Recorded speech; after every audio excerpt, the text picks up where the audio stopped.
Hi everybody. Thank you guys so much for joining me on today's episode of the Mindful Minutes. This is episode 11, and today I want to talk about mindful self-care.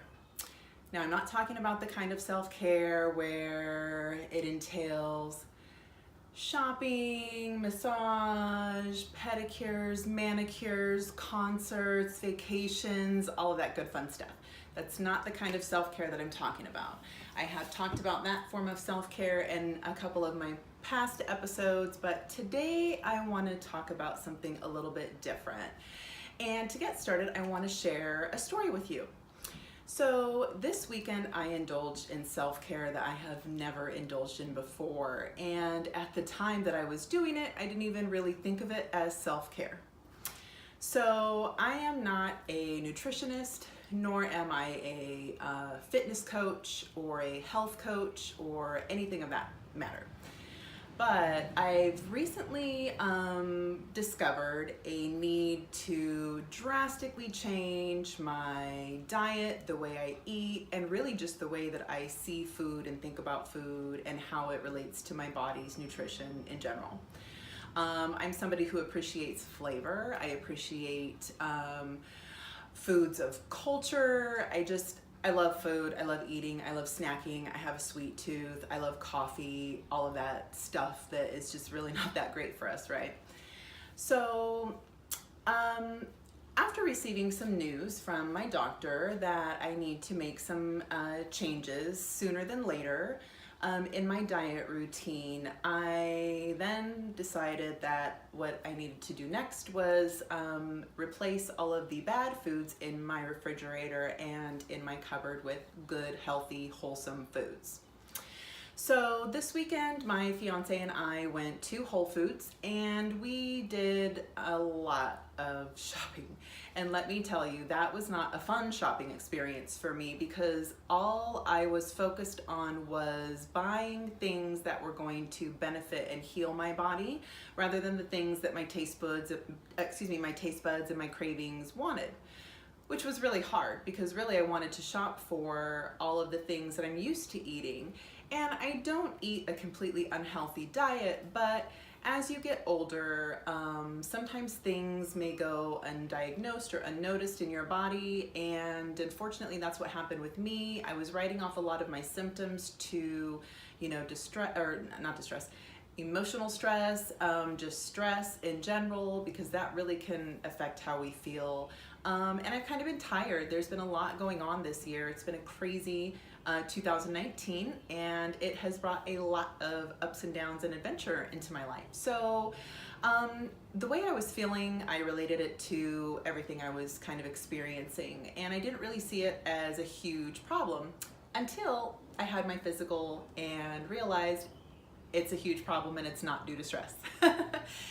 So anyways, so as I was shopping, I had this huge long shopping list as my fiance and I were kind of running around the store trying to find all the different ingredients for things that, we need, that I can cook with and eat, that are safe and healthy for my body. I really kind of felt depressed. I mean, I wanted to cry. I was just like, none of these foods seem pleasing to my palate. None of them really seem like they're exciting. I mean, I'm not looking forward to dinner. Those were the feelings that were going through me while we were grocery shopping, and it wasn't a good experience.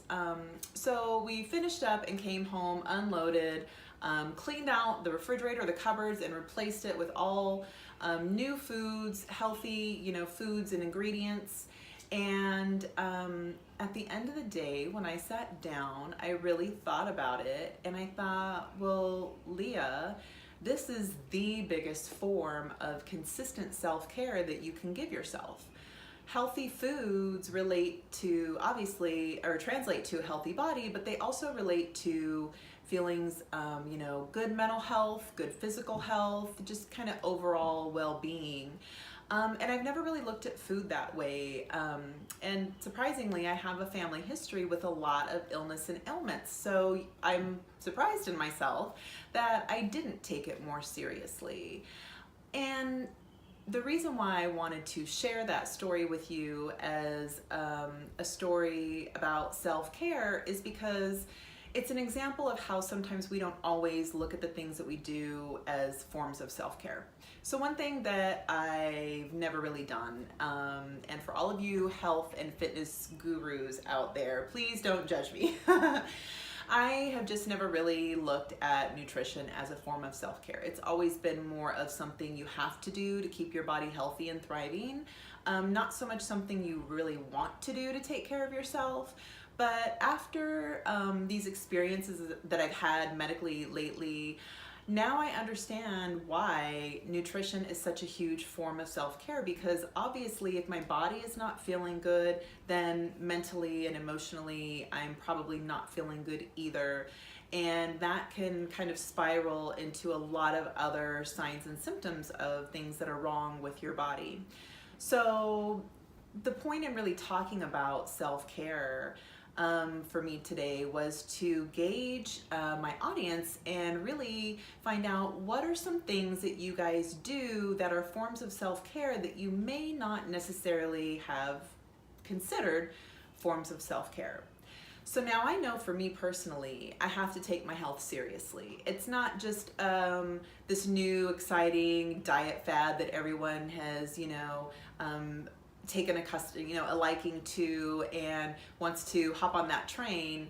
No, this is something that I need to take seriously, because if I don't, I'm in for a really difficult physical challenge as I get older, health-wise. And I don't want that. And I also want to be healthy as an example for my kids, to be healthy and really to just feel my best and give my body exactly what it needs to heal from the inside out, literally, and feel better.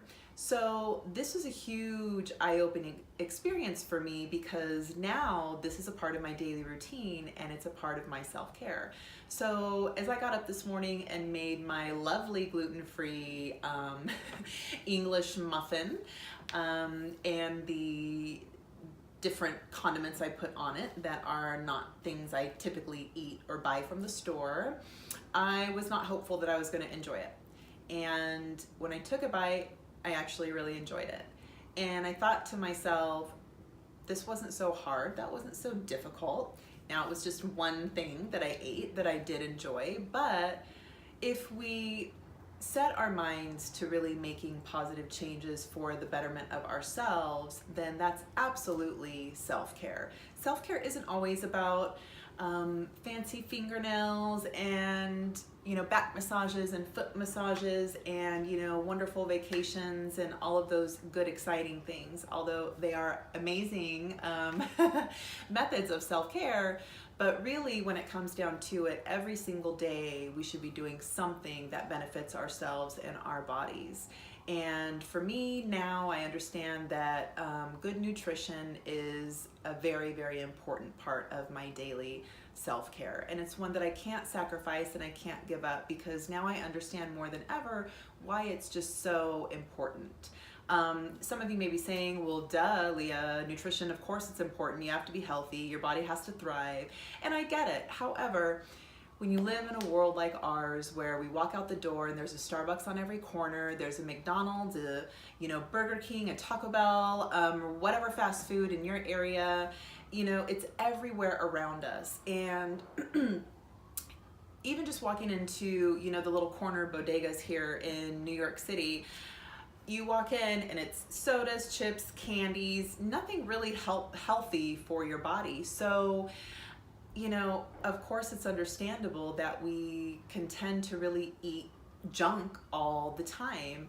Even in going to the store and grocery shopping, the food ingredients that I found at Whole Foods, some of it I've never seen anywhere else at any other grocery store.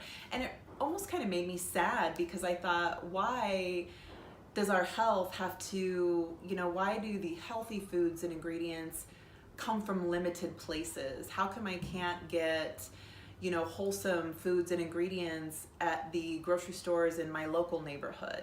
So sometimes we have to make the most of what's around us, but Again, this is something new for me, and rather than see it as a pain in my butt and something I'm not excited to do, I'm gonna embrace it as something that is beneficial for me as a whole, and not just for my physical body and my physical nutrition, but also for my mental health and my mental nutrition. Because I know that as my body starts to heal and feel better, and I start to less and less feel the symptoms that were really ailing me, I'm also going to feel better about myself and feel a lot less exhausted and weary and frustrated with how I'm physically feeling. So I know there's a win-win to this altogether.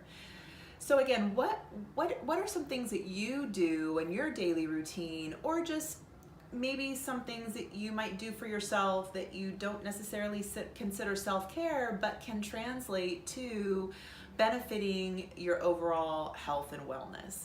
Anything that benefits your overall health and wellness is absolutely a form of self-care. So I completely encourage everyone to indulge in whatever you find that is for you. I hope you enjoyed my story today. It was a pretty scary experience for me overall these last few weeks, but now I think I have a good idea of how to get a grip on what's going on, and how to heal it and take care of it and move forward with a positive attitude rather than feeling depressed because my palate is not going to like anything that I put in my mouth, which, you know, I am going to have to work on adjusting my taste buds to some things. And I hope that my experience this morning with my gluten-free muffin is something that I experience a lot more often. So I'd love to hear your stories. I'd love to hear your experiences. Please share. This is certainly not just a one-way a way for me to reach out to everybody and share my knowledge and experience. I absolutely love hearing feedback. I love it when you share your stories and when we can relate to each other in different ways and just be there to support each other through the process, because life can be tricky, but we will certainly figure it out. So now I can add mindful nutrition to my daily regimen of mindfulness. Thank you so much, guys, for tuning in to today's episode of the Mindful Minutes. If you like today's episode, please click that like button. If you have not yet subscribed, please subscribe and join me as we continue this journey of life together and learn more about how we can truly be mindful every single day and how it really does change our lives. Thanks so much. Have a wonderful evening. I'll see you on next week's episode of the Mindful Minute.